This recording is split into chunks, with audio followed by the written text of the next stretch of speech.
You made a decision this morning, something small probably, what to eat, which route to take, whether to check your phone before getting out of bed.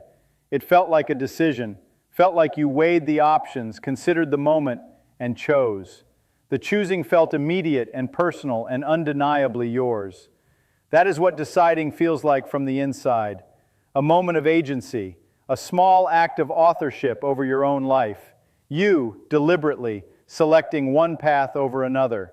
That feeling is so fundamental, so constant, so woven into every moment of conscious experience that questioning it feels almost nonsensical. Of course the decision was yours. Who else would it belong to? But let me ask you something. What if the brain that made that decision was not built for you, not by you, not even primarily for you, but for something older and stranger and more indifferent to your preferences than anything you have ever considered? What if the organ generating your thoughts, your feelings, your sense of self, your experience of being a person, was constructed by a process that has never once cared about your happiness, your flourishing, or your experience of being you? And what if the very feelings that tell you your brain is working in your interest, the feelings of preference and desire and comfort and fear, are not reports about your well-being, but instruments of a completely different agenda? Whose brain is it exactly? And when you follow that question into the biology honestly, what you find is not reassuring. The answer is going to make you feel like a tenant in your own head. Now let's be fair to the intuition, because it is not frivolous. Your brain does work for you in obvious and important ways. It navigates the world, solves problems, builds relationships, creates art, does science.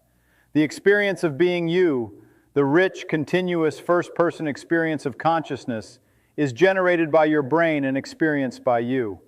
Your preferences feel like yours because they are yours in the relevant sense. They are the preferences of this brain, this history, this body. You did not choose your initial preferences, but you have shaped them over a lifetime, and they belong to you in the only sense that belonging means anything. You might say, my brain serves my interests because my interests are defined by what my brain wants. The question answers itself. That is a clever position. Let's check whether it holds once you look at what built the brain and what it was built to optimize for. If you want to understand how the universe actually works, not just how it looks, but how it works, hit that subscribe button. We are going to take things apart and see what makes them tick. Let's find things out together. Here is the foundational fact. Your brain was not designed, it was evolved. And evolution does not optimize for happiness or flourishing or the quality of conscious experience. Evolution optimizes for one thing with complete and total indifference to everything else: reproductive success, the transmission of genetic information to the next generation. That is the only metric the process of natural selection measures. Everything else, your intelligence, your capacity for love, your aesthetic sense, your curiosity, your fear of death, exists because it served that metric in the environments your ancestors inhabited. Not because it makes your life good, because it made your ancestors reproduce. Here is the analogy that makes this visceral. Imagine a company that builds tools for a single purpose, let's say hammers. Every design decision, every material choice, every engineering trade-off is optimized for the hammer's effectiveness at driving nails. Now imagine the hammer becomes conscious and starts experiencing its existence. It has preferences. It likes the feeling of striking cleanly, dislikes the vibration of a miss. But those preferences were not built into it for its benefit. They were built in because they made it a better hammer. The hammer's experience of its own preferences is real, but the origin of those preferences has nothing to do with the hammer's well-being. You are the hammer. Do you see what happens? Now let's get specific, because the general point is less disturbing than the particular mechanisms. Your brain has a reward system, a set of structures centered on dopamine pathways running through the nucleus accumbens and the prefrontal cortex that generate the experience of pleasure, desire, motivation, and satisfaction. This system is the mechanism by which your brain steers your behavior. When you do something that historically increased reproductive success, eat calorie-dense food, have sex, achieve social status, form strong social bonds, the reward system fires and you feel good. When you are deprived of these things, you feel bad. The feelings are the steering mechanism. Notice what is not on the list of things the reward system was calibrated to deliver. Sustainable happiness, contentment with what you have, accurate assessment of your own well-being. The dopamine system was not built to make you happy. It was built to make you want. Wanting drives behavior. Behavior drives reproduction. Happiness, as a sustained state, does not drive behavior. Satisfied animals do not seek. So the system was calibrated to keep you in a state of seeking, not a state of having. The satisfaction of getting what you want is brief. The desire for the next thing is chronic. You were built to be perpetually slightly unsatisfied. Now I want to take this deeper, because the reward system is only one of the ways your brain serves an agenda that is not yours. The deeper issue is what your brain does with information, specifically with information about yourself. Your brain constructs a self-image, a model of who you are, how competent you are, how others perceive you, what your place in the social hierarchy is. This model is not built to be accurate. It is built to be motivating. Study after study in cognitive psychology has established that the majority of people systematically overestimate their own competence, their own attractiveness, their own moral virtue, their own likelihood of positive future outcomes. This is called the optimism bias, and it is not a bug, it is a feature. A brain that gave you an accurate assessment of your chances in any given difficult situation would, in many cases, generate accurate despair. Accurate despair does not drive the behavior that leads to reproductive success. Slightly irrational optimism does. So your brain was built to give you a better than accurate self-image, a better than accurate assessment of your future prospects, a better than accurate sense of your own specialness and importance. Your confidence is partially confabulated. And the confabulation was built in because confabulated confidence out-reproduced accurate despair across millions of years of ancestral selection. This is the part that keeps me up at night, because here is the implication stated plainly. The voice in your head that tells you how things are, the internal narrator that generates your sense of your own life, your judgments, your self-assessments, your story about who you are and what you deserve and what the world owes you, that voice is not a neutral observer.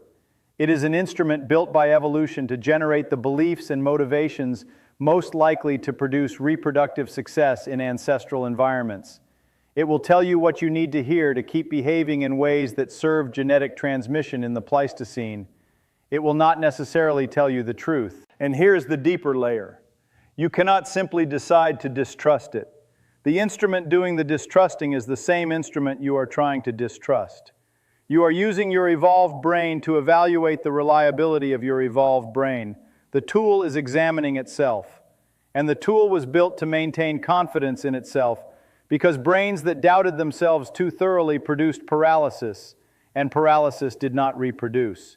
You are a brain trying to see past its own blind spots, using only the optical system that generates the blind spots. Bring this back to your life right now, specifically and physically.